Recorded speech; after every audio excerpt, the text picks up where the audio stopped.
Have you ever sprinted down a hallway, heart hammering only to realize you've opened the wrong door?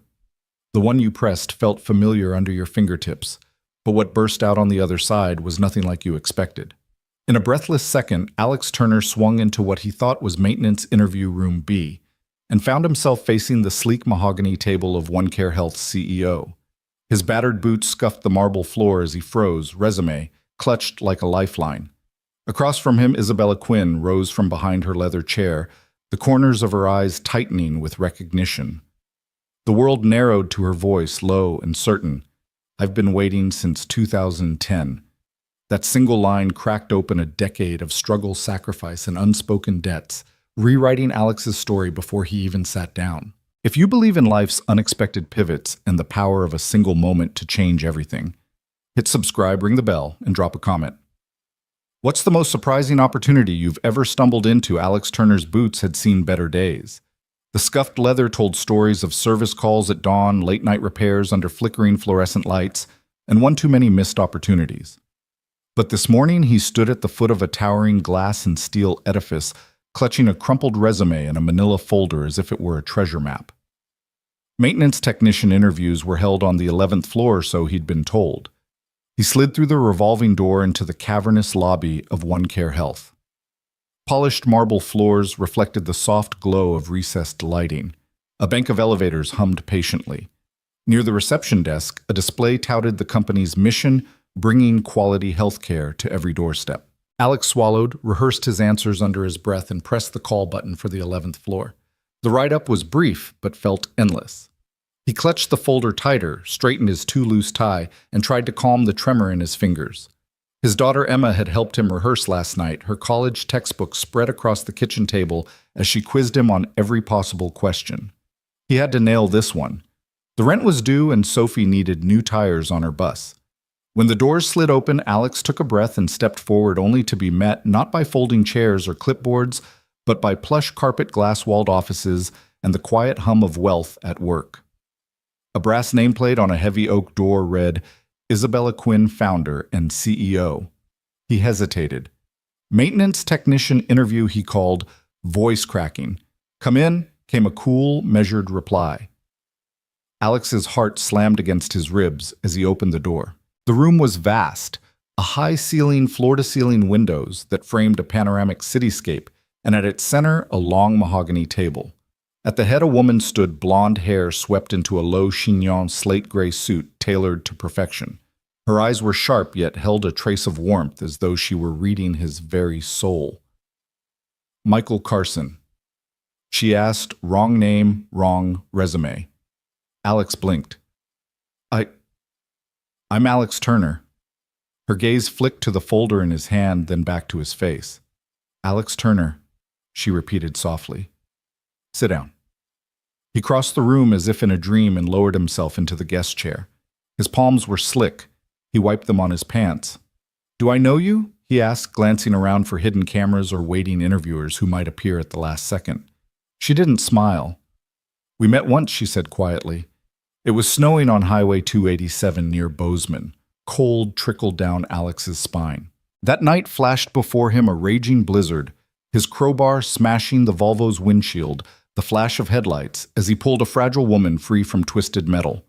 He'd wrapped her in his coat, refused the cash she offered, and vanished back into the storm to reach his sick wife. He hadn't thought of that rescue in years. "Isabella Quinn," he whispered. She nodded, fingers brushing against the table's polished surface. "I've been waiting since 2010. The words settled over him like snowfall.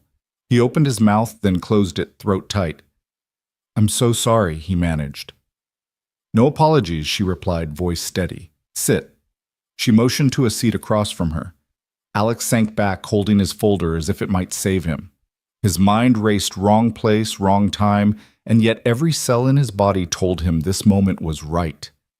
"Why am I here?" he asked, nearly inaudible. Her eyes softened. "I need your help." She slid a second folder across the table. Inside lay schematics labeled Mobile Health Unit Pilot. Detailed diagrams, supply lists, operational routes, everything a maintenance technician would need to know. Alex's breath caught as he realized she wanted him to lead the caravans he'd only read about in the news. I, he began, because she said, leaning forward, "You understand what it means to show up when no one is watching. You saved my life once. Now I want you to help save lives every day." Alex Turner blinked, feeling the floor shift beneath him. The wrong interview had become his greatest opportunity. And in that marble-floored suite, a single moment of past kindness forged the first link of a future neither of them knew they needed until now. Alex's pulse hammered in his throat as Isabella leaned back in her chair, eyes never leaving his face. The sleek office around them, glass walls, polished floors, faded into the background. All that mattered was the echo of her words. It was 2010 on Highway 287. "You found me in a silver Volvo half buried in a snowdrift." He swallowed hard, the memory scrambling forward like wind-driven snow. He remembered the generator job up north, the call from the rest stop manager, a frozen power line, a grumbling diesel engine, the promise of one more paycheck before Christmas. And there'd been a storm, warning, nothing too dire, he'd thought. He'd driven past mile markers, the temperature gauge dipping the blacktop behind him, disappearing under a blanket of white. He must have been half asleep when the headlights picked out the sedan's taillights broken and blinking. He swerved, heart-twisting, as he imagined a stranded family in the silent night. Then the car came into view, nose buried, one wheel spinning futilely in slush. Snowflakes thick as feathers danced in his headlights. He parked his truck on the shoulder, flung on his coat, and yanked his crowbar from the trunk. He trudged through knee-deep drifts, breath stinging his lungs, until he heard her muffled plea. "Please, help." He smashed the driver's window shard, spraying like crystal, and hauled the door open. She was pale shock in her eyes, her coat shredded where metal had crushed it. "Hey, can you hear me?" He'd called, his voice rough with snow and adrenaline. He pressed his parka into her shoulders, her breath visible in short, ragged bursts. "Hold on. I'll get you out." He half-dragged, half-guided her to the truck, wrapping his arms around her to keep her upright. He turned back to the Volvo, rummaging his coat pockets for gloves and a flashlight. The storm-hammered branches bowed under snow, and the wind roared like a freight train. But he focused on his task, safety warmth moving forward. He laid her gently across the bench seat of his cab, cranked the defroster, and drove slowly toward the nearest town headlights cutting through the whiteout. He called 911, gave his name, her condition, and held the phone below the dash so she could hear. He didn't stay for thanks. He didn't need them. He only wanted to get home to his wife, whose chemo treatments had been rescheduled again that afternoon. That night, he didn't sleep. He dreamt of medical bills piling at his feet, of hospital corridors, of the woman in the Volvo with fear in her eyes.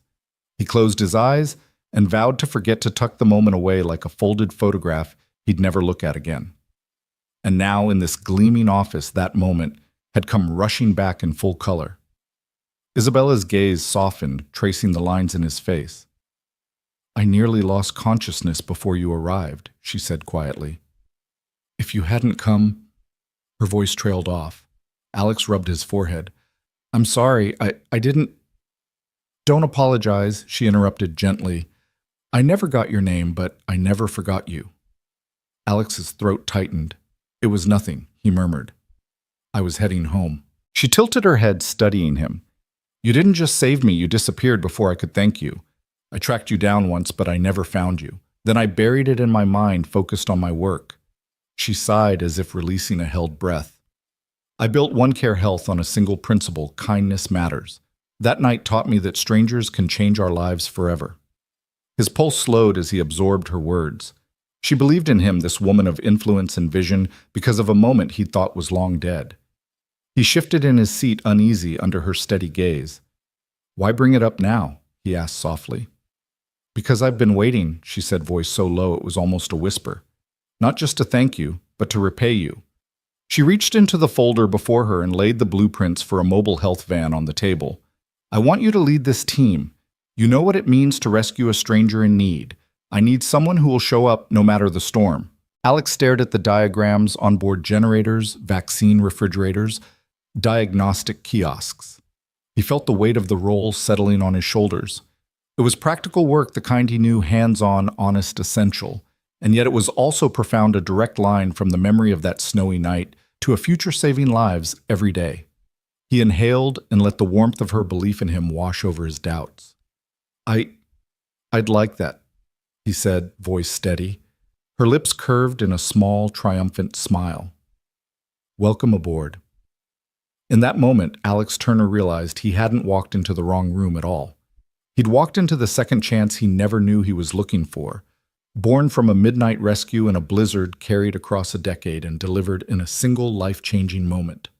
Alex Turner settled deeper into the guest chair, his limbs still tingling from the shock of that snowy rescue long buried in his mind. The polished wood armrests felt oddly comforting beneath his calloused palms. For a moment, the office's quiet grandeur, sunlight pooling on the marble floor, the distant hum of traffic faded into the background. All he could see was Isabella Quinn's steady gaze and the faint tremor in her jaw as she gathered her thoughts.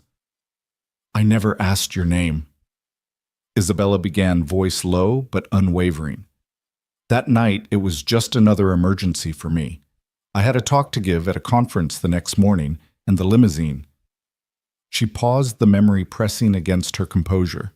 It never made it to me. Not that night. Alex's throat tightened. I'm sorry you missed your talk. She managed a small, rueful smile. It was for the board of BioPharm Global. I'd been courted for months. The speech would have been my ticket to the C-suite. I had the outline in my head, clinical trials, market projections. But I was hospitalized instead with a concussion and a few cracked ribs. He winced. That must have been terrible. Worse was what happened afterward. She leaned forward, hands clasped on the table. I woke up in the hospital with a blank schedule and a laundry list of obligations I no longer felt passionate about. The board was disappointed. Investors murmured about my reliability. But in that bed, as I replayed your face through the haze of pain meds, I realized something I'd spent my life chasing: prestige.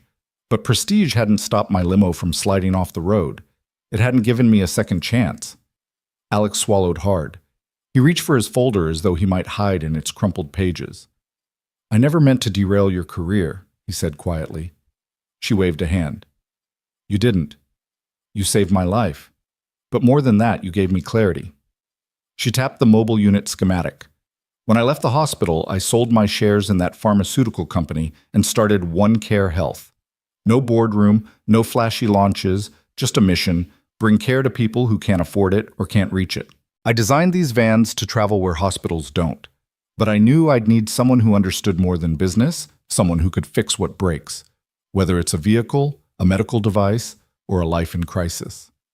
Alex stared at the blueprint tracing the flow of power lines and storage compartments.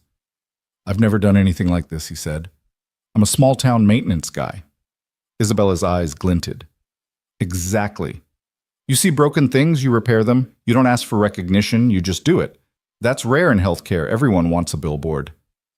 You, Alex, are the billboard. He managed a laugh, wry and unsteady. I've always preferred unplugged lights. She leaned back, a hint of laughter in her shoulders. Unplugged light can guide us home just as well. She paused, scanning his face. What do you say? You sit here, or you stand there. You stay in your boots, or you step into these vans. You can keep running mechanical lines in another town, or you can run a mission that changes lives. Her voice softened, including mine. Alex closed his eyes. The memory of that wind-chilled highway, the lit dashboard, the frantic 911 call, it all rushed over him. And beneath it, the ache he'd buried, worry over his wife's failing health, his daughter's future bills piling up like snowdrifts. He'd spent years surviving the storm. Now he could drive it, control it, even flourish in it. He opened his eyes. I'll do it, he said, voice firm. I'll help build these units and keep them running wherever you need me. Isabella's relief was palpable. She rose and crossed to the table's end, offering her hand. Welcome to OneCare Health, Alex Turner. He stood, taking her hand. Her grip was strong, reassuring. In that moment, he felt the weight of possibility settle in his chest. The wrong interview room had become the right one, and the lifeline he'd tucked away years ago had come back to anchor him. She guided him to the window. Below, the city stretched out like a living map. Neighborhoods, hospitals, clinics, and the empty patches between them. This, she said, is why we do it. She tapped the window. In a world that races forward, we stop for people. We bring the light to them. Alex leaned in, looking beyond the glass toward a future that was finally within reach, not just for him, but for every life these vans would touch. He inhaled, tasted the faint scent of pine from the office's lone potted tree and the city's exhaust down below. He let it remind him of that snowy night, the cold, the darkness, and the single beam of warmth that changed everything. No fanfare greeted them, no cheers, no flashing cameras, just the soft click of two lives aligning their courses. And as he turned back to Isabella, Alex Turner realized that sometimes being a survivor means stepping forward, becoming the savior you once needed. In that polished office under the hum of glass and steel, he accepted not just a job, but a calling that was born in the snow and carried through a decade of storms. He sat again, but this time with a sense of purpose beyond the resume in his hand. Isabella picked up his folder, and together they pored over the blueprints discussing routes, maintenance schedules, staffing logistics.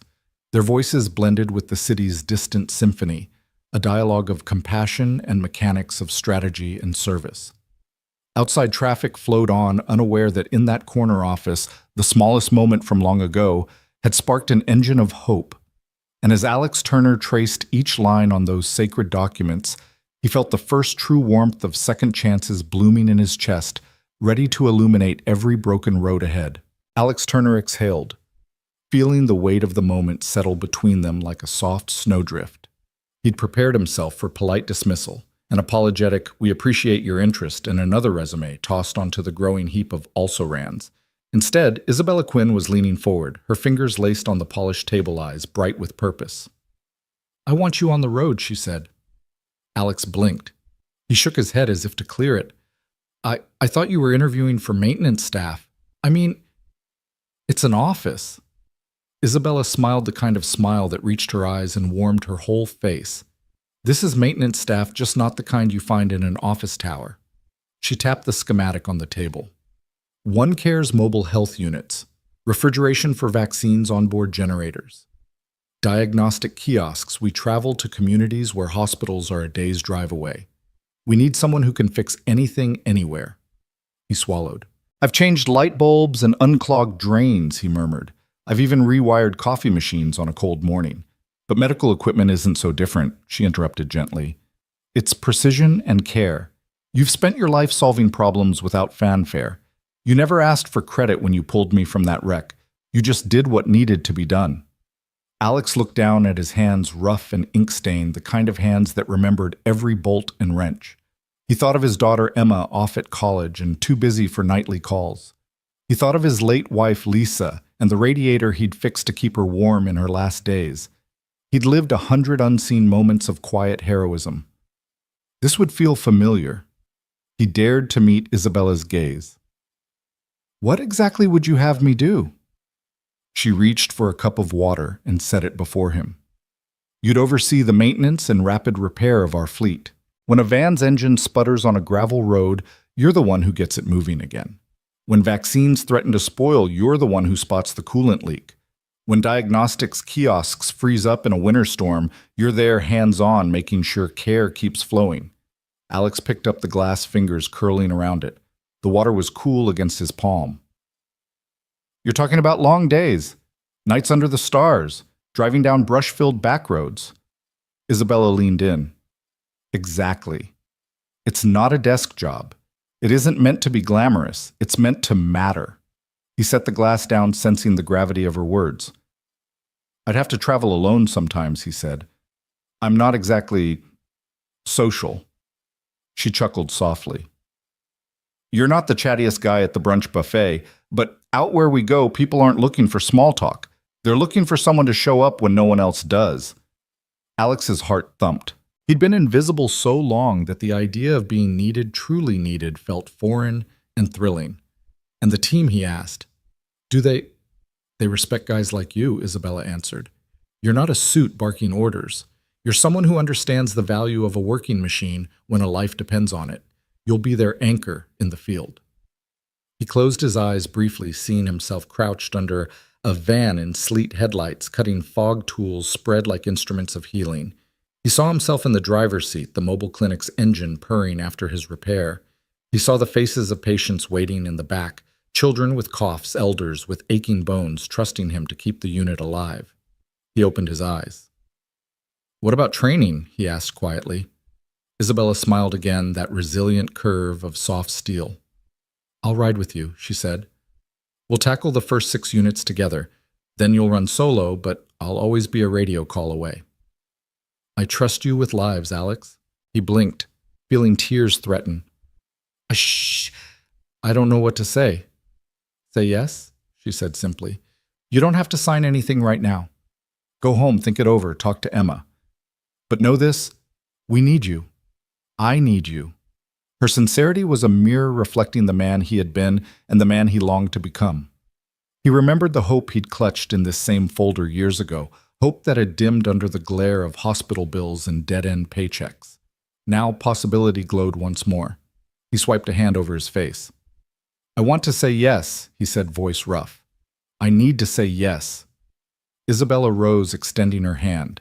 He stood and took it. Her grip was firm, grounding him. "Welcome aboard, Alex Turner," she said. He exhaled in relief, the tension seeping away. He settled back into his chair for a moment, letting the decision sink in.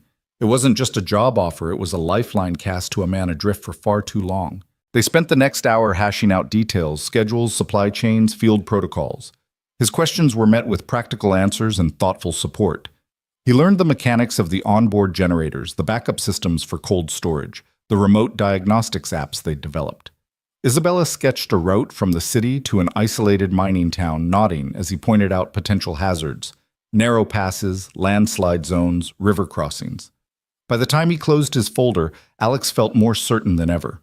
The wrong interview had become the pivot point of his life. He imagined the unvarnished roads ahead, mud-slick forest trails, sun-baked desert highways, early mornings refilling the water tank in a gentle dawn, late nights repairing heat strips in an icebound canyon. He imagined the smiles of patients who'd see the OneCare logo and know help had arrived. Isabella walked him to the elevator. As its doors closed, she called Monday 6 a.m., back here. He nodded, the quiet thrill of anticipation in his chest. "I'll be here." The doors slid shut, and when he stepped back into the lobby, the polished world seemed softer, more welcoming. He slipped his resume into his coat pocket, warehoused now by fate, and took the stairs 2 at a time. Outside, the autumn air was crisp, carrying the faint scent of fallen leaves and city traffic. He drew in a deep breath, savoring the cold. He thought of Emma, how he'd tell her tonight, and of Lisa, how he'd honor her memory with every repair that saved a life. As Alex Turner walked away from the glass doors of OneCare Health boots clicking on the pavement, he realized this was more than a job. It was redemption. It was purpose. It was the chance to transform hands that once broke windows in desperation into hands that saved lives in every corner of the map. And in the distance, a new chapter waited unwritten, brimming with promise, carried on the wheels of a mobile clinic and the integrity of a man who showed up when it mattered most. Alex Turner stepped out of the glass doors and into the crisp autumn air, his lungs filling with a chill that felt like possibility. The sky was a pale blue streaked with clouds that drifted lazily overhead. Sidewalk leaves, amber rust and gold crunched under his boots. As he walked, the city's pulse around him softened by the season's hush. For the first time in years, he felt alive. He let the sidewalk carry him without direction past storefronts streaked with October sales signs and outdoor cafes where patrons sipped lattes under strings of fairy lights. He tucked his hands into the pockets of his coat fingertips, brushing the bulge of his resume, no longer a lifeline, but a relic of what had brought him here. His mind drifted to Lisa. He saw her again in the yellow hospital gown, laughing through a raspy cough as he struggled to fix the old radiator in their basement apartment.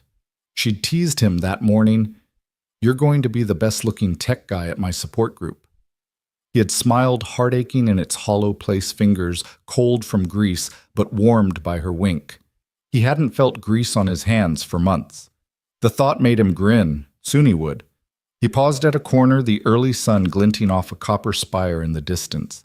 He remembered holding Emma as a child, her fingers tight around his. "Daddy," she'd said, "you make the world work." She hadn't understood mechanics then, only that when he fixed something, it meant safety, comfort, love. Now she was at university, smart, independent, struggling with her own dreams.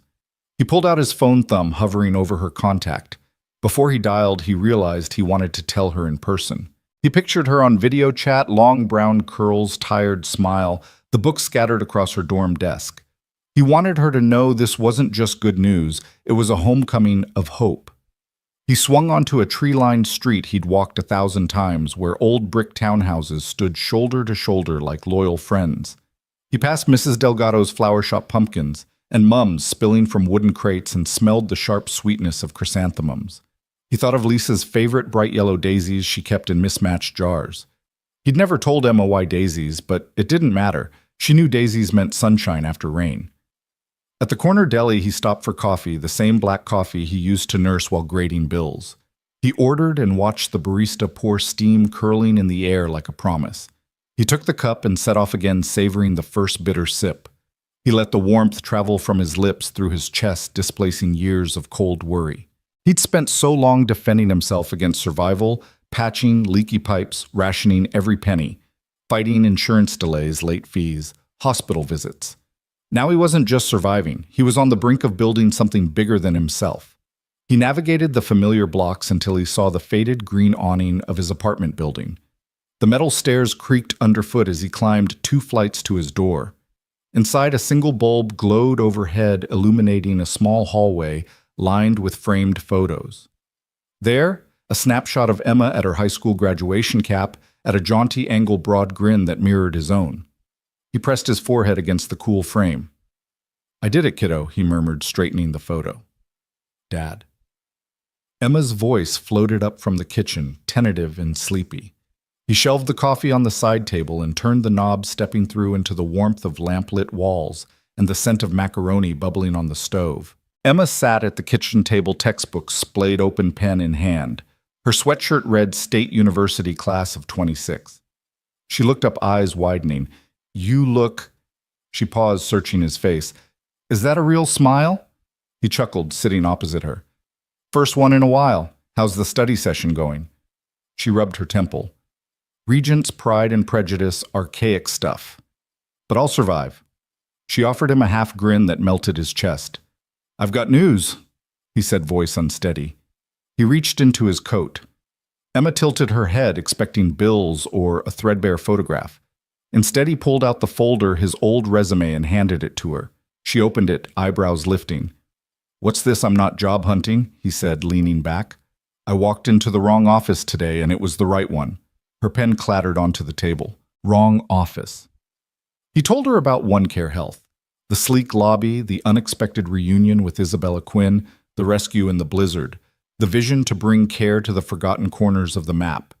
He described the mobile health units, vans, bristling with medical gear rolling into remote towns, and the pivotal role she'd offered him, chief maintenance technician, guardian of life-saving machines. Emma's mouth fell open. "Dad, that's amazing." He watched her absorb each detail, saw the spark in her eyes. "They want me on the road fixing boilers, generators, refrigerators. All of it. They need someone who shows up when it matters." She reached across the table, covering his hand. "That's exactly what you do, Dad. You show up." He swallowed the lump in his throat. "I want to do more than show up. I want to make a difference." Emma smiled, proud and tender. "You will. You've earned it." They fell into an easy silence, broken only by the soft hiss of the stove. He sipped his coffee, feeling the last of his doubts wash away. This place, this crusty apartment filled with the echoes of their past, had sheltered him through loss and struggle. But now it felt like the springboard to something new. He looked at Emma. "We ever talk about moving somewhere warmer?" he teased lightly. She rolled her eyes, but the smile lingered. "Only after you're famous for mobile health clinics." He laughed, a deep, genuine sound that felt as clean as the autumn air outside. "I'll take it." Later, as Emma packed up her books and headed to her room, Alex lingered by the window. Streetlights blinked on and the city exhaled into evening. He traced the skyline towers and rooftops etched against the darkening sky and envisioned the long roads ahead, pine-forested highways, dusty plains, gravel paths. He pictured OneCare vans slicing through dawn mist, children waving, elders smiling with relief. He rolled down his sleeve, revealing a faded scar on his forearm from that night in the snow. He pressed a finger to it, honoring the line between then and now. The storm he'd survived had led him here to a homecoming of hope, where every repair was a renewal and every mile traveled a testament to second chances. His phone buzzed a text from Isabella Quinn. "Welcome aboard. Reports come in Monday. See you at 6. He gripped the windowsill. "I'll be there," he murmured. Above him, the first star emerged. He closed his eyes and made a promise to honor Lisa's memory, to support Emma's future, and to bring light to the shadowed corners of the world. Then he turned from the window and flicked off the hall light. As he climbed the stairs to his bedroom, his heart felt full in a way it hadn't in years. That night, Alex Turner dreamed not of broken engines or hospital bills, but of a convoy of one-care vans on a ribbon of highway headlights, shining engines humming hope on 4 wheels. And when he woke before dawn, the world beyond his window was already stirring, ready for the man who had found his way home again. The sky was barely light when Alex climbed into the driver's seat of Van Alpha One Care Health's first mobile unit, its engine humming like a purring cat ready to prowl the country roads. Isabella stepped up beside him, clipboard in hand, her dark ponytail tucked under a baseball cap for the first time since he'd met her. He offered her a nod of greeting. She returned it with a tight smile that spoke of anticipation and nerves both. "Ready?" she asked, voice low over the idling engine. Alex glanced at the neat row of equipment racks behind him. Vaccine refrigerators, portable autoclaves, handheld diagnostic kiosks. "Ready as I'll ever be." She climbed in, planting herself in the passenger seat. "Let's test your mettle." Isabella handed him a sheet and equipment checklist and route map. He scanned it quickly.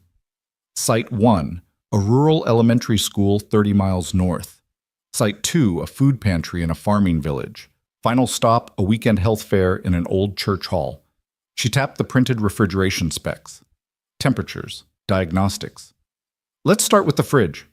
They rolled out of the parking bay into the still muted city streets, headlights slicing through dawn's dim haze. Conversation flowed easily.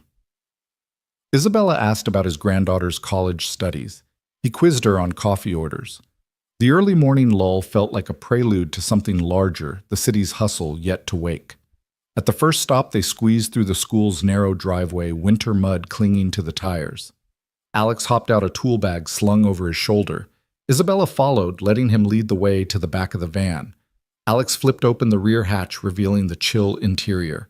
He ran gloved fingers along the freezer's seal eyes, narrowing in appraisal. "Go on," Isabella said. "Show me."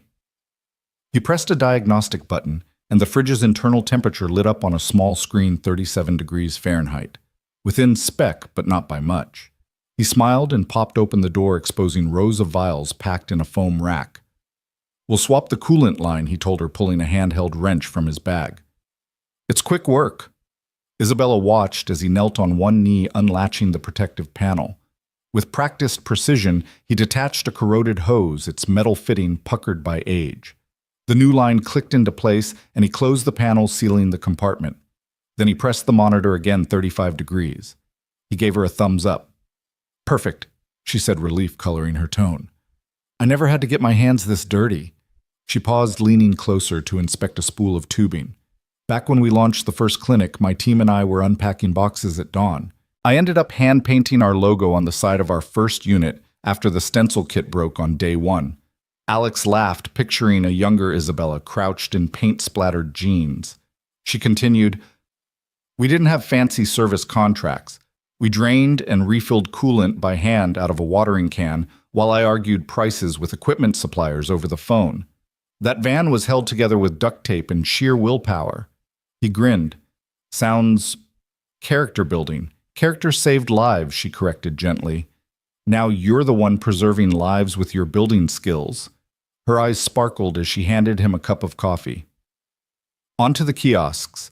They packed up and rolled on the morning sun, cresting fields of frosted wheat. The van's radio played soft jazz as Alex navigated winding 2 lanes.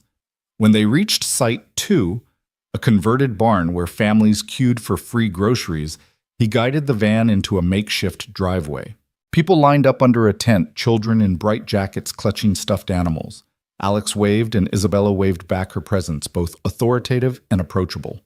Inside the barn, he unloaded the diagnostic kiosk's touchscreen units that measured blood pressure, heart rate, and blood glucose. One was unresponsive. Its screen flickered, then froze. He shrugged off his coat and knelt beside it, prying open a panel on the back with his multi-tool. Circuit boards lay beneath small wires snaking across layered boards. "Go ahead," he said without looking up. "What do you see?" She peered over his shoulder, brow furrowed. A loose connection at the power jack. He smiled broadly. Bingo. He reseated the connector and sealed it up. The screen blinked alive, offering a welcome message. Isabella let out a breath. "You're not just a maintenance guy. You're a miracle worker." He chuckled, wincing as he straightened. A volunteer nurse approached, clipboard in hand. "We were worried we'd have to cancel screenings," she said. "Thank you." Alex nodded, shrugging away praise. Isabella gave him a proud wink. He felt a warmth in his chest, a sense of belonging he hadn't known since before Lisa got sick. Mid-morning found them at the church hall where local families gathered for flu shots and health checkups. The van's generator hummed outside, powering medical lights and laptop chargers. Alex tightened a loose bolt on a water pump and declared it sound. Isabella handed him a lunch sandwich meatloaf on rye, wrapped in parchment paper. "Sophisticated," he teased. She laughed, unwrapping her own turkey club. "You deserve real food for real work. Got time for a break." He sank onto a folding chair as she perched beside him. The hall's windows framed a panorama of trees in peak color crimson, gold, and auburn. People filtered in and out, raising their arms for injections, chatting in soft voices. "Do you ever miss the boardroom?" Alex asked between bites. Isabella tilted her head. "My boardroom had no purpose once I lost you that night. Here I'm accountable every day. Faces in need, communities underserved. This is my board." She traced her finger on the table's chip. "It's messy, unpredictable, but it's honest. And it's where I found the most meaning." He nodded, feeling the hum of truth behind her words. "Meaning's the best kind of job security. Right?" She looked at him thoughtfully. "You remind me why I started this, how a single act of compassion can echo for years." Alex set down his sandwich. "I never thought my hands would be part of something like this. I always fixed toilets and generators, never medicine." She reached out and touched his arm. "You're fixing more than machines. You're fixing access. You're ensuring vaccines stay potent, tests stay accurate, lives stay whole." He took a steadying breath, the echo of her appreciation fueling his confidence. A child's laughter drifted in from the hall. He looked up to see a small boy peering into the kiosk window, eyes wide with curiosity. "Can I see the boy?" asked. Alex lifted the boy onto a stool. "Sure thing. Watch me turn it on." He powered up the machine and guided the boy's small fingers to tap the start button. The boy giggled at the feel of the cool screen. Isabella watched warm pride in her gaze. "See?" she murmured. "You're inspiring the next generation." He caught her eye and smiled. "I like that." By late afternoon, they packed away the last syringe holders and diagnostic cards. The van's interior was spotless, ready for tomorrow's route. Isabella offered to drive back. Alex declined, opting to steer. He fired up the engine, pulling out onto the highway as evening's auburn light faded to indigo. The ride home was a comfortable silence, the miles ticking by under the van's steady hum. He thought of the day's work, the whir of compressors, the click of diagnostic boots, the thank you smiles of strangers. He replayed Isabella's startup stories, duct-taped vans, midnight phone calls, boardroom blowback. He saw the parallels between her grit and his own. The late nights, the endless troubleshooting, the refusal to give in to despair. When they pulled back into the one-care garage, side lights glowing, Isabella placed a hand on his shoulder. "You did well today," she said. "I know we said 6 training runs together, but if you ever need someone in the field..." She tapped the van's side emblem. "Call me. I'll be there." He nodded, the warmth in his chest matching the glow of the overhead lamps. "Thanks. It means a lot." She offered him a genuine smile, no boardroom polish, just human relief. "Get some rest. Tomorrow we do it again." Alex climbed out, stretching muscles he'd forgotten he had. He locked the van and turned to her. "I never thought I'd look forward to sunrise," he admitted. "Sunrise and coffee," she teased, unzipping her jacket. "One more thing," your daughter called. "She's coming home this weekend." He blinked. "She is..." His voice cracked with the surprise and joy he felt. I'll tell her I'm otherwise engaged."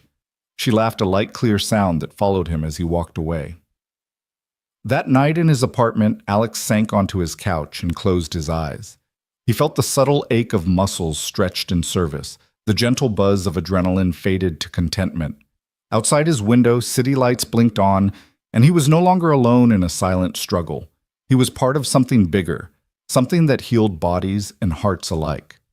He drifted to sleep with a sense of purpose cradling him, ready for the promise of dawn, the promise of again showing up when it mattered most. Alex Turner returned to the One Care garage after an early morning route armor of grease and dust still clinging to his sleeves. The late winter sun slanted through high windows, dust motes drifting like silent witnesses. As he stowed his tools and logged the van's final readings, he noticed the cardboard box he'd shoved into a corner the night before, marked in faded ink old papers. Curiosity tugged at him. He pulled it down and set it on a low workbench, wincing when the dust swirled around his face. Inside, he found envelopes of bills and insurance statements, an old hospital discharge summary with half-legible stamps, and a stack of letters he'd never mailed. He lifted the top one-line notebook paper, its fold lines worn soft. His handwriting tilted in neat columns, a younger man's script. "To the woman I pulled from the snow." Alex's breath caught. He hadn't thought about this letter in years. He eased open the fold, the paper crackling. The words he'd written under fluorescent hospital lights flooded back. "I don't know your name, but I know your eyes were as frozen as the road. You tried to hand me money. I refused because it felt wrong to profit from a stranger's fear. I was headed home to my wife, and I still am. But for a moment you reminded me why I keep going. People matter more than plans. You mattered. I hope you made it to your conference and discovered something worth fighting for. One day I hope I can repay this kindness. Maybe you'll never see this, but I needed you to know you made a difference in a dark night." Signed, Michael Carson. He blinked once, then twice, as the memories surfaced: the sting of the bitter air, the feel of her coat across his shoulders, the hum of his truck's heater bringing warmth back into her cheeks. He'd never mailed that letter, couldn't bear to intrude on someone he'd barely known. Yet here it was, a bridge between past and present, yellowed but intact. He folded it again, slid it into his coat pocket, and left the garage without a word. The elevator to Isabella's office seemed to take forever. His heart hammered, uncertainty swirling like the dust he had disturbed. Would she even remember this scrap of paper? Would it matter now that he was her lead technician? On the 11th floor, the receptionist looked up from her screen. "You here for a meeting, Mr. Turner?" she asked politely, scanning her book of appointments. Alex cleared his throat. "Yes, with Ms. Quinn at—" He pulled out his schedule. 2 o'clock. She tapped a key. "Right this way." He followed her down the glass-walled corridor, flanked by the soft hum of conversations and distant printer clicks. He rehearsed his greeting, rehearsed nothing, just whatever authenticity he could muster. She opened her door before he knocked. Isabella stood by the window, hands folded in front of her. She turned, surprise flickering across her composed face. "Alex, what a surprise. Back so soon." He swallowed. I found something I wrote a long time ago." Her brow drew in. He held out the folded paper. "I never sent this. I figured now might be the right time." Isabella accepted the note with gentle reverence, as though it were made of glass. He shut the door behind him, his shadow merging with hers against the frosted glass. The room felt smaller now, more intimate, the leather chairs, the potted fiddle-leaf fig, the glow of afternoon sun through gray drapes. She unfolded the letter. He watched her fingers tremble as she smoothed its creases. He traced the line between them with his gaze, studying her expression, anticipation, trepidation, something like gratitude. He wasn't sure he was ready for how raw this moment would be. When she spoke, her voice was hushed. "I remember writing a version of this in my head," she said, eyes on the page. "But I never knew who you were." She paused, inhaling slowly. "I never thought I'd hold your words in my hands." Alex shifted his weight. "It was a moment I couldn't let die. You saved me, but you probably didn't know I'd been dying on the inside that night, every expectation I'd built for myself gone in an instant. When I pulled you out, I realized kindness was my only currency. You taught me that." Tears welled in Isabella's eyes. She raised her gaze, and Alex saw lines of vulnerability etched into the woman who'd seemed so invincible. You did more than teach me. You gave me a reason to rebuild. I see that now, how your act of compassion became the cornerstone of One Care Health. Your belief in humanity carried me through years of boardrooms and power struggles. He backed away slightly as though the warmth in her gaze might burn him. I never saw it that way, he confessed. I saw a woman in need, didn't think beyond that.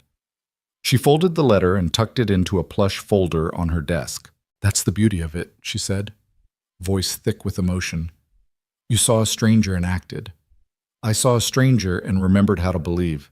And today, every time I drive onto a dirt road to bring care to someone's front door, I carry your kindness with me. Silence settled between them, but it wasn't empty. It was alive, pulsing with two souls laid bare. The office's grandeur receded until all he could focus on was Isabella's steady breathing, the soft click of her heels as she stepped closer. I want you to know, she said, her hand hovering over his, that this company, this mission, it's built on your kindness, and I'm deeply grateful. Alex's throat tightened. He looked down at their hands nearly touching and then back at her face glistening with tears.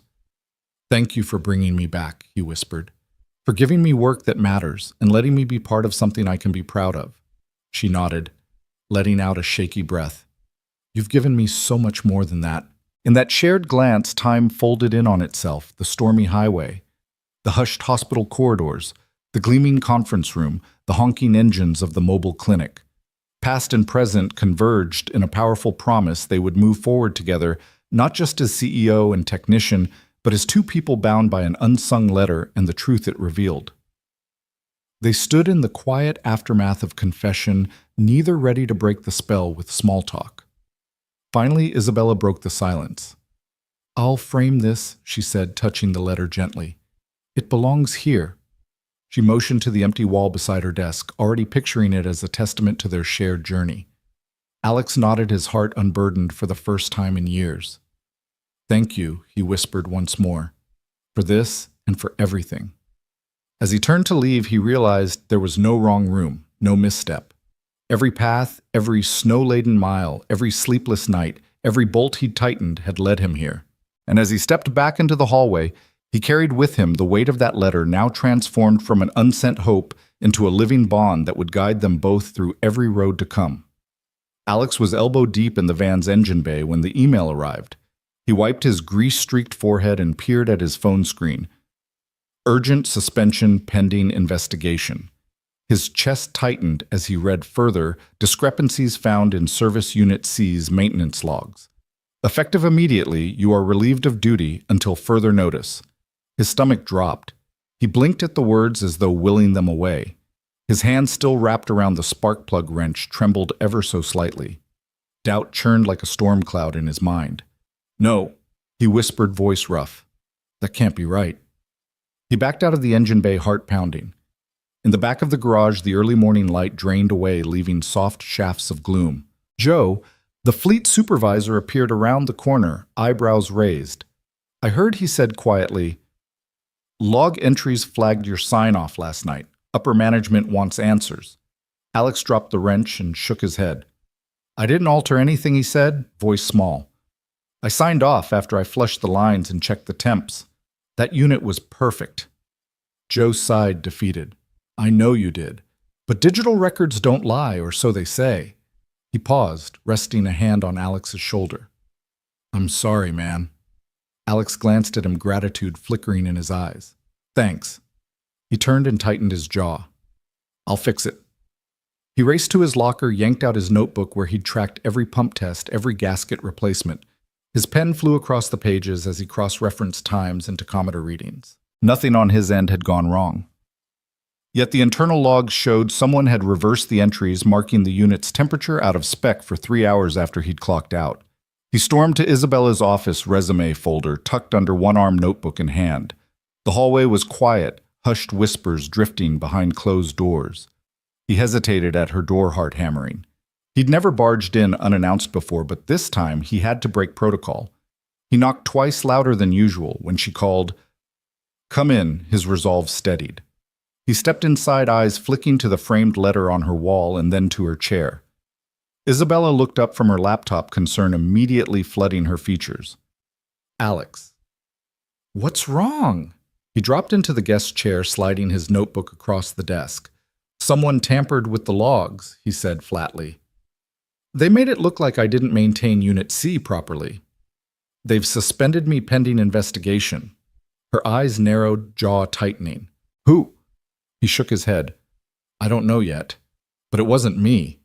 He clicked open the digital printout in his hand. See, this timestamp's changed after I signed out at 6:15. Someone with access logged in at 7:20 and altered the entries. Isabella leaned back silent for a long moment. Then she stood and crossed to the window, pressing a hand against the cool glass. Outside, the city moved on, oblivious to the personal storm unfolding in her office. She drew in a breath and turned to him. Bring me everything you have. Over the next hour, Alex laid out his evidence workshop notes, security camera timestamps from the garage entrance, the van's diagnostic report showing a clean bill of health after his sign-off. Isabella listened without interrupting, absorbing every detail. When he finished, she nodded once. Thank you, she said. I'll handle this. He rose to leave, but she caught his arm. Don't go anywhere. He paused, eyes searching hers. Is this going to take long? She managed a small, confident grin. Not if I can help it. Over the next 2 days, Isabella quietly mobilized her contacts. She summoned the head of HR for a closed-door meeting presenting the security footage showing Alex leaving the garage at 6:10, rushing home for a family emergency, an unplanned hospital visit for his niece, he'd told her. She pointed out timestamps on his shift log, the GPS data from the mobile app showing his route, every meticulous record he'd kept. She confronted the team's junior technician, Derek, whose badge swipe matched the altered entries. His protest dissolved under the weight of timestamps and surveillance. By the end of the meeting, Derek was suspended pending formal review. Meanwhile, Isabella issued a company-wide memo, Integrity and Accountability Form, the bedrock of OneCare Health. False accusations and tampering will not be tolerated. She reinstated Alex with immediate effect, sending a personalized email copying HR and the board. Mr. Turner's reputation is beyond reproach. We apologize for the distress this incident caused him. On the morning Alex arrived, he found Isabella waiting by Van Beta. Her stance unwavering. He climbed out, spotting the new memo on the bulletin board. Relief surged in his chest as he read the words of support from the highest office. Isabella offered him a cup of coffee, strong black, and met his gaze squarely. I heard what happened, she said softly. Are you okay? Alex took a shaky sip, savoring the warmth. Thanks to you, he replied. He paused, searching for the right word. I was terrified of losing my place. She tucked a loose strand of hair behind her ear. You won't lose me, she said firmly. I know who you are, Alex. I trust you more than anyone on this team. Don't let one person's jealousy make you doubt your worth. He nodded, the tremor in his shoulders easing. I almost did. She placed a hand on his arm. Then let's get to work. We've got hospitals to reach. Her smile was gentle and strong. Besides, I need my miracle worker back on the road. He matched her smile with one of his own, steady, genuine. I'm here. Together they climbed into Van Beta, Isabella in the passenger seat, Alex at the wheel. As he fired up the engine, the dashboard lights glimmered into life. He glanced at her, the man who once pulled her from a frozen wreck, now pulling a mission forward through rugged terrain. Next stop, he asked, scanning the route on the GPS. She handed him the itinerary. Pine Valley Clinic. They're expecting us at 10. He nodded, shifting the van into gear. The tires rumbled over cracked pavement, echoing his renewed resolve. Isabella watched him over the dash, pride and relief shining in her eyes. As they pulled away, Alex allowed himself a breath he'd been holding for days. An exhale of vindication, of belonging, of standing up not just for himself, but for the values that had brought them together. The open road stretched before them, and in the back of the van, life-saving equipment waited. Together they drove on, unwavering in their purpose. And in that shared mission built on kindness, trust, and unwavering support, their bond deepened, unbreakable against any storm or saboteur that dared to cross their path. The morning light filtered through the floor-to-ceiling windows of OneCare's planning room, illuminating a long table strewn with blueprints, laptops, and coffee cups. Isabella Quinn stood at the head of the table, sliding a fresh set of schematics toward Alex Turner. Her voice, calm but energized, carried across the hushed room of engineers and project managers.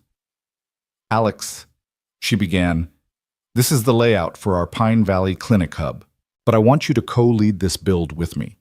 He let the edge of the paper brush his fingertips. Next to him, his tool bag sat like an old friend ready for the field. He looked at her, surprise flickering in his eyes. "Me co-lead?" he asked, voice steady but incredulous. She met his gaze with a faint, confident smile. "You've earned it. Your work on the mobile unit showed me how to balance compassion with practicality. I need that perspective here on a larger scale." Alex traced the corridors on the blueprint reception exam rooms, a lab storage for supplies, and a community meeting space. Each line represented hours of need assessment in rural clinics where patients once waited in line under tents.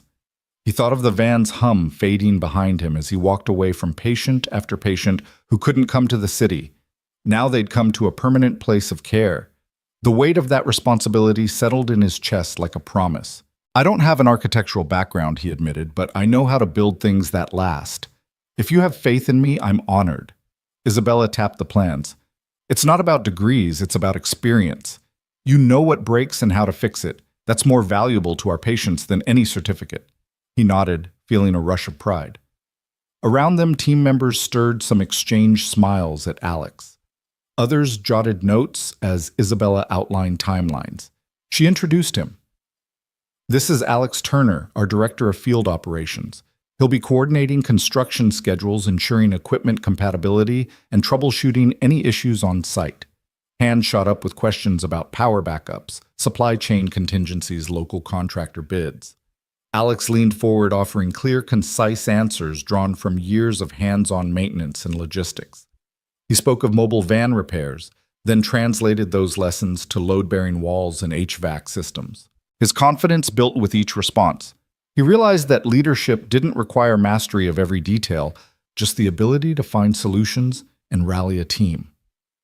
By noon, they broke for a working lunch in the adjacent kitchenette, where volunteers from headquarters assembled sandwiches. Isabella grabbed a plate, motioning Alex to join her at a small table by the window. The cityscape stretched behind them, cranes and rooftops, a testament to the world they were reshaping. "Thank you for stepping up," she said quietly, carrying 2 turkey clubs wrapped in foil. "I know you've already given everything to OneCare." He took a bite and chewed thoughtfully before replying. "I believe in what we're doing. It feels personal." He glanced at her. "You gave me that chance when I needed it most." Her shoulders relaxed, a rare vulnerability in her posture.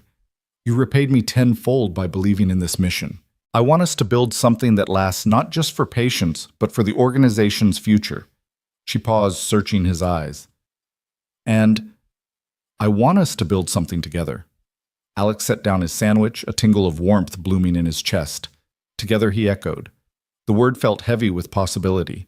Their afternoons blurred into evenings of strategy sessions, estimating concrete orders, vetting fencing materials, sketching the layout of exam chairs and waiting room benches.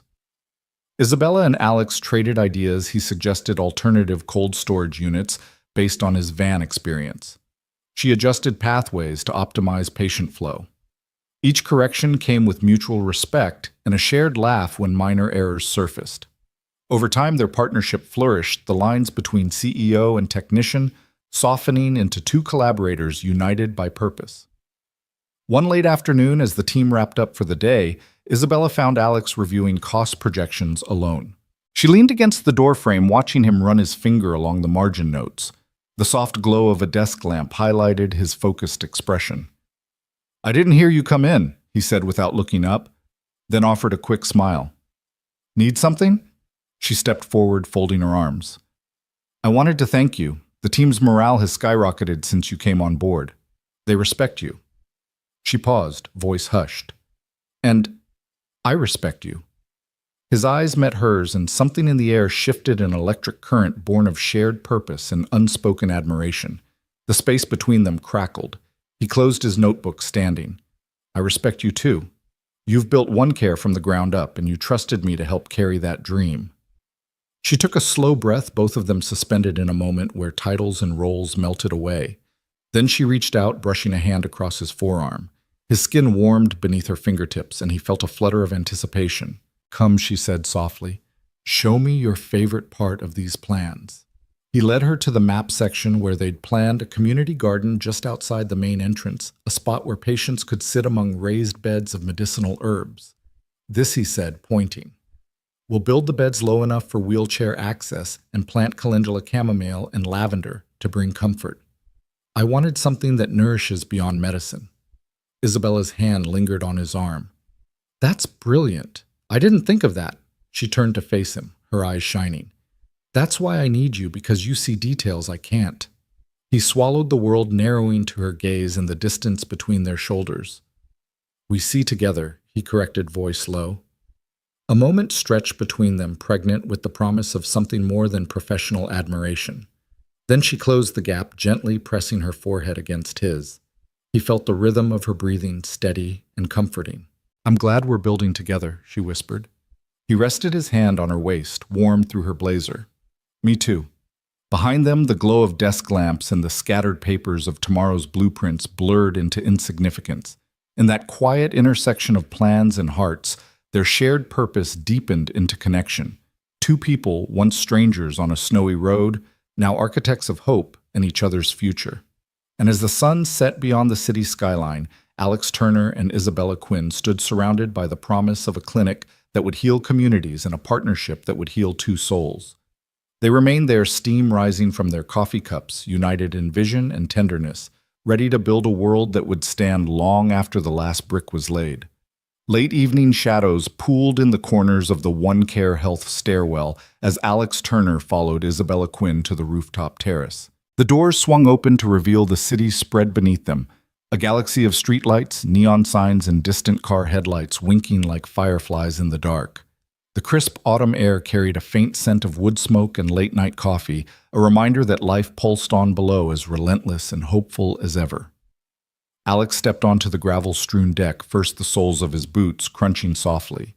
He paused at the railing, resting his arms atop the cool metal, and gazed out at the skyline.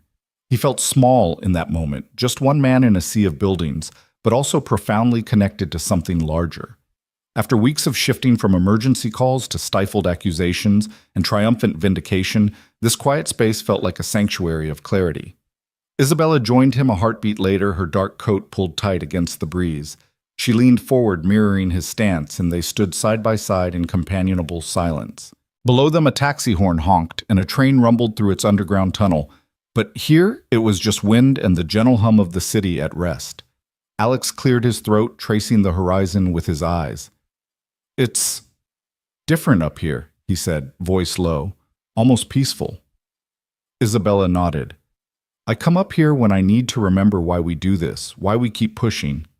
She inhaled deeply, exhaling with a small sigh. "I guess tonight I needed to remember why I started it all." He shifted his weight, glancing at her profile. "I can't imagine what it took," he said gently, "to turn that rescue night into a company that saves thousands of lives." She offered him a half smile. "Some nights I can't either." She folded her arms, fingers tapping the railing. "It wasn't easy selling my shares, walking away from the board, learning to run clinics instead of quarterly reports.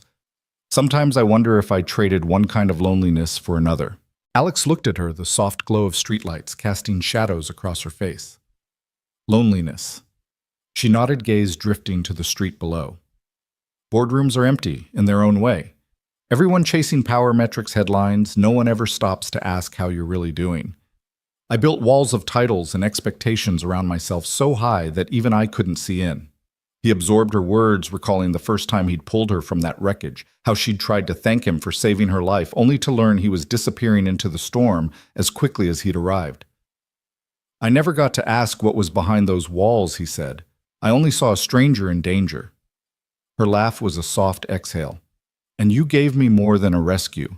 You gave me perspective, but sometimes perspective is a lonely place to live." He reached out, resting a hand on her shoulder. The gesture was unexpected, but she didn't flinch. Instead, she tilted her head to meet his eyes. "You've been here with me," he said. "Through equipment failures, sabotage, every roadblock. You didn't have to stay." Her fingers traced a pattern against his coat sleeve. "I wanted to," she whispered. I wanted you to know that this partnership means everything. He closed his eyes briefly, the memory of every late-night repair and every hurried route, flashing in his mind the diagnosis kiosk that froze in a blizzard, the freezer line that threatened to spoil thousands of vaccines, the junior technician who nearly destroyed his career. Through it all, Isabella had never wavered in her belief in him. "I've been afraid," he admitted, voice low as the wind. When he spoke again, his words came in a steady tide. "Afraid that if I showed you who I really am, the guy who can't fix everything, who still hurts for my wife, who worries I'll never be enough, you'd see me as nothing but broken." He felt vulnerability prickle in his chest, a rawness he hadn't allowed himself in years.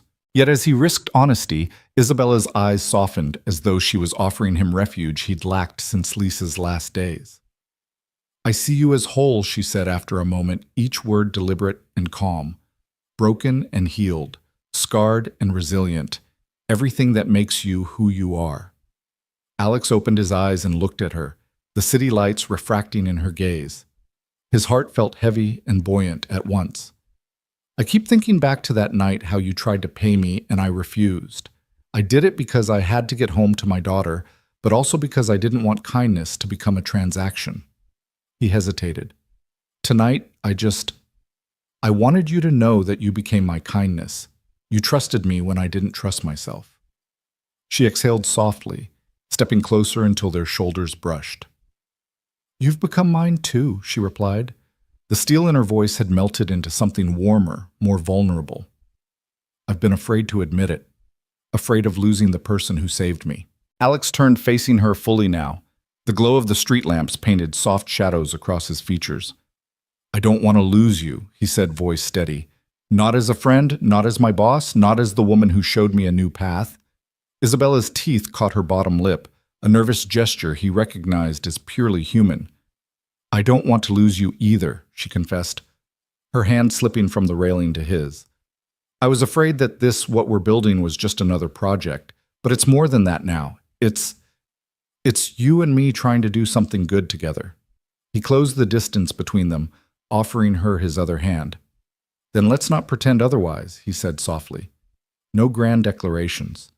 No promises we can't keep. Just, I'm here.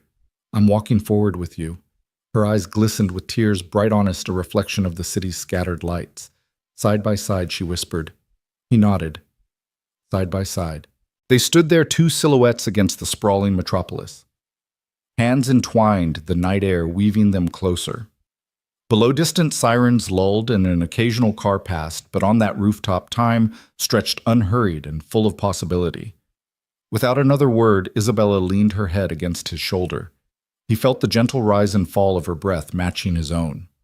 In that shared silence, neither tense nor empty, they let the unspoken settle between them. Their fears laid bare, their hopes entwined, their willingness to step into whatever came next hand in hand. When the first raindrops began to fall, Alex reached into his coat pocket and produced a small umbrella.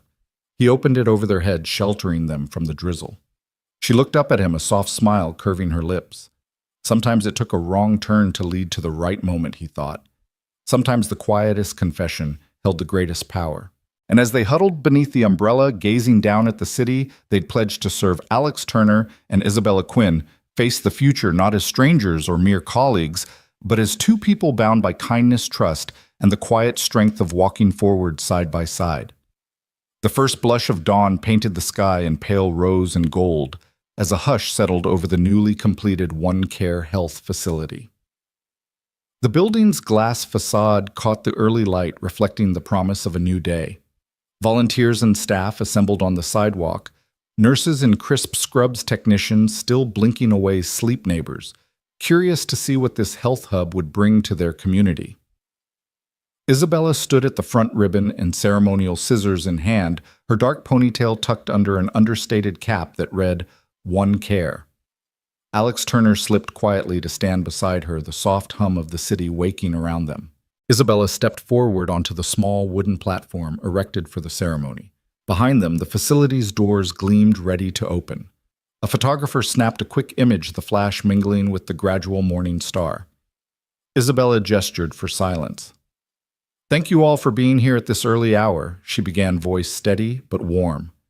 Today we celebrate not only brick and mortar, but the spirit that built this place. Compassion in action. She paused, eyes sweeping the crowd, standing families, city officials, the One Care team. When Alex Turner pulled me from that snowstorm more than a decade ago, he taught me what real care looked like. It wasn't in grand gestures or press releases. It was in a quiet act of kindness on a frozen highway. A murmur of recognition rippled through the staff. Alex's name had become synonymous with their mission, yet most present had only heard the story in boardroom recaps. Now they saw the man who saved the CEO's life, who'd become their champion. Isabella smiled at Alex. He brought me home, she said, voice catching slightly, and I promised that day to pay that kindness forward. One Care was born from that promise. She lifted the ribbon between two polished posts. Alex and I would be honored if you would join me to officially open the Pine River Community Health Hub. Alex stepped forward, heart thrumming with a mixture of pride and humility. He took the scissors in his calloused hand, a tool he'd never imagined wielding for ceremony. Beneath the platform, Emma and his niece Sophie stood with wide eyes, handing out programs printed with the day's schedule, ribbon cutting, guided tours, free screenings, and coffee for all. Alex cleared his throat. He wasn't a man of many words in public. He fixed engines and machines, not speeches. But something about dawn-lit faces looking at him, faces he had saved, faces he had come to cherish, gave him courage. He raised the microphone. Good morning. His voice was low at first, then found strength. I never thought I'd be here holding these scissors instead of a wrench. I came to One Care thinking I was just fixing refrigerators and generators. I didn't know I was fixing lives, mine included. A soft chuckle traveled through the crowd. Alex glanced at Isabella, remembering the snow-chilled pavement, her trembling hand scraped on broken glass, his jacket wrapped around her shoulders. Isabella once told me that compassion is the currency that never devalues. I believed it because she lived it, but I learned its true value when she said, "Your kindness saved me." That night when I drove away, I didn't realize she'd invited me into a life-changing mission. He paused, letting the weight of that moment drift through the morning air. We've come a long way from a parking garage in a blizzard. Today, this building stands as proof that one person's compassion can ripple outward through miles of back roads, through wheels and engines and heavy lifts, all the way to hearts that were waiting for help. His gaze found Emma's in the front row. She offered him a proud grin. He lifted his free hand in a small wave. Pine River Community is now part of our family. May this place be more than walls and lights. May it be a sanctuary of hope where every person who walks through those doors knows they matter. He exhaled the last trace of nerves replaced by clarity. Thank you for trusting us. Thank you for believing in kindness. He stepped back, handing the microphone to Isabella. She and Alex stood shoulder to shoulder as she held the ribbon. With a nod from both, they snipped in unison, scissors glinting in the new light, the ribbon falling away in two perfect halves. A cheer rose and the doors swung open. Staff flooded forward, ushering neighbors inside. Alex watched families file in, some timid, some jubilant, but all carrying the same glint of hopeful curiosity. A nurse offered free flu shots. A technician demonstrated a diagnostic kiosk. Volunteers unwrapped coffee cups, steaming, comforting. Isabella slipped an arm through his. You did well, she whispered, her breath warm against his jacket. He nodded, breathing in the mingled scents of freshly painted walls and brewing coffee. We did well, he corrected, meeting her eyes. We started something good. She smiled, her hand tightening on his. And it's just the beginning. Later, as they guided a group of local reporters through the examination rooms, Alex slipped away to a corner where a small plaque had been mounted beside the door. In honor of Alex Turner, whose act of kindness on a snowy night ignited a movement of care. He pressed a fingertip to the raised letters, the metal cool beneath his touch. A reporter approached, notepad poised. Mr. Turner, could you tell us what this plaque means to you? She asked. He turned, shrugging with characteristic humility. It means someone remembered that night, he said softly, that they didn't let it get lost in time. And they turned it into something that helps people every single day. That's better than any accolade I ever sought. The reporter nodded, jotting notes. Alex lingered by the plaque a moment longer, then joined Isabella as she led a small group to the pharmacy station. They moved together through the facility, a man of mechanics and a woman of vision side by side. By mid-morning, the unveiling had given way to real work, checking the new sterilizers, adjusting the lab's ventilation, responding to a patient's request for a blood pressure check. Alex crouched beneath the diagnostic kiosk, recalibrating a sensor that had gone slightly out of alignment.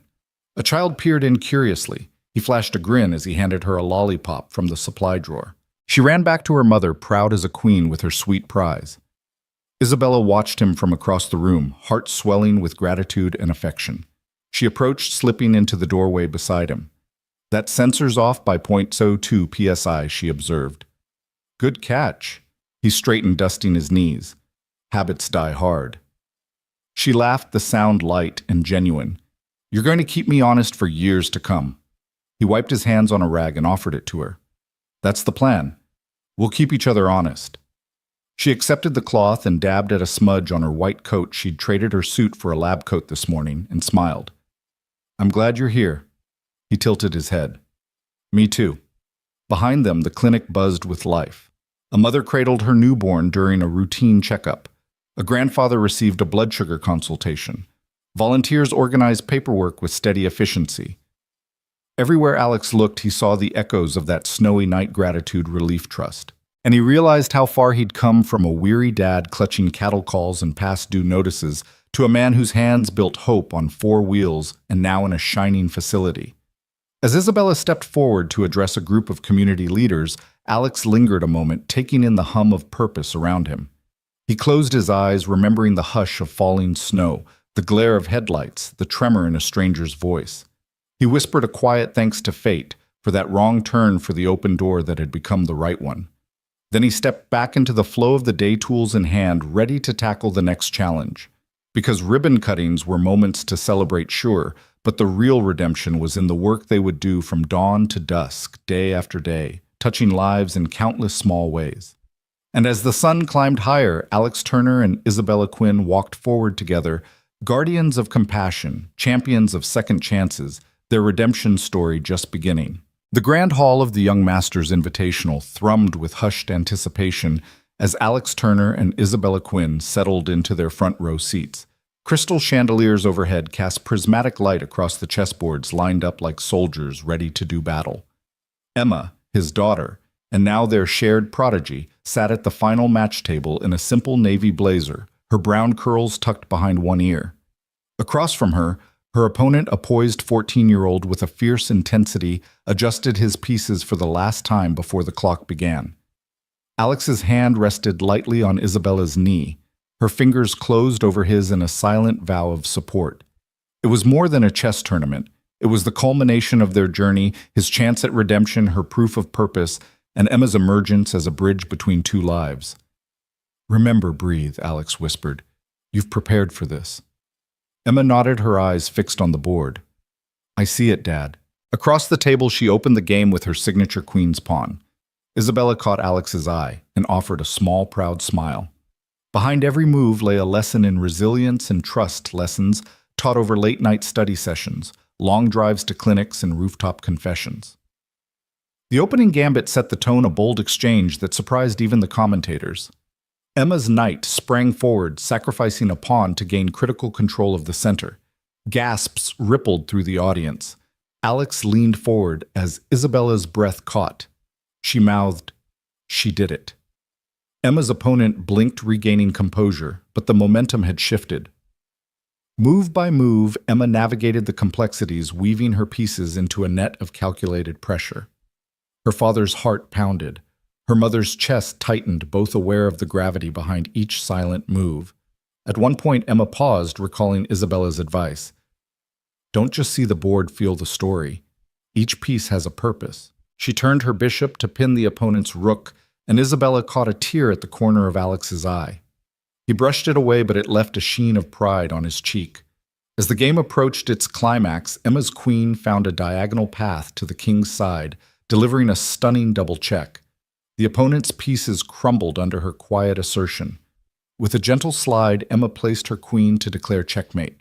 A beat of stunned silence, then the hall erupted. Applause thundered like a victory march. Isabella stood clapping so vigorously she threatened to clap Alex from his chair. Alex rose beside her, laughter and tears mingling in his expression of unguarded joy. Emma looked up from the bored eyes shining. She stood as well, stepping around the table. The ribbon of audience applause trailed behind her as she crossed the distance to her parents. Alex bent down to embrace her, and Isabella slipped an arm around both of them. For a moment, the three of them swayed together in a cluster of triumph and tenderness. A reporter's microphone poked into view, but Emma ignored it. Instead, she squeezed her mother's hand and looked to her father. Voice steady and clear. "Thank you, Mom." "Thank you, Dad." Time suspended.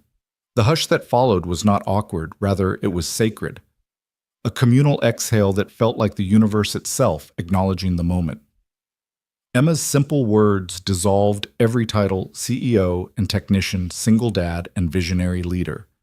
What stood in their place was something stronger, a family forged by checkmate, reborn through acts of unexpected kindness and the courage to embrace second chances. Isabella pressed a gentle kiss to Emma's forehead. "We're so proud of you," she murmured, voice thick with emotion.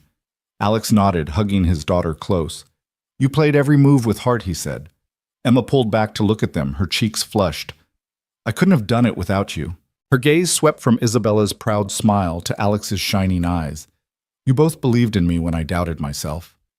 Isabella's free hand stroked Emma's hair. "You believe in yourself," she said. "We just helped you see it." Alex ruffled Emma's hair, laughter trembling in his chest. "Every time you stepped up to the board, you reminded me why I keep showing up too." They shared a quiet moment before Alex held Emma's hand out to Isabella. Isabella took it, and they formed a small chain, Dad. Emma, Mom, standing together on that polished floor as confetti quietly drifted from above, like memories made manifest. After journalists and well-wishers swarmed them with congratulations, the family slipped away to a quieter hallway. Emma leaned against the wall game ribbon pinned to her blazer eyes, alight with triumph and the relief of completion. Alex offered her a bottle of water. Isabella draped her coat over Emma's shoulders. As they walked toward the exit, the city's lights beckoned beyond the glass doors. The night air outside was cool, scented with rain that had begun to fall in soft, scattered drops. Alex opened his umbrella. Isabella slipped her arm through his. Emma walked between them, small and triumphant. "Where to now?" Alex asked, voice light with wonder. Emma glanced up at him, then at Isabella. "Someplace cozy," she said. "Maybe Waffles." Isabella laughed. "Waffles it is." They stepped out onto the sidewalk, a trio moving in sync footprints in the rain-damp concrete. Street lamps traced their path in amber pools. The city, vast and untamed, seemed to part for them, offering a quiet benediction. Under that glow, they were more than a CEO and a maintenance technician. They were more than a rescuer and the rescued. They were a family knit together by a letter never sent a wrong turn that became the right one, hundreds of miles of clinics and late-night conversations, and a daughter whose first move had changed everything. As they walked toward the diner's neon sign, confetti settling in the gutter behind them, Alex took Isabella's hand and squeezed gently. She met his gaze, and without words, they acknowledged the wonder of what they'd built, a love not born of grand gestures or sweeping vows, but forged in the quiet miracles that arrive when strangers step in, when second chances are embraced, and when a simple act of kindness echoes across a lifetime. And in that misty rain under the watchful city lights, they knew there was nowhere else they'd rather be.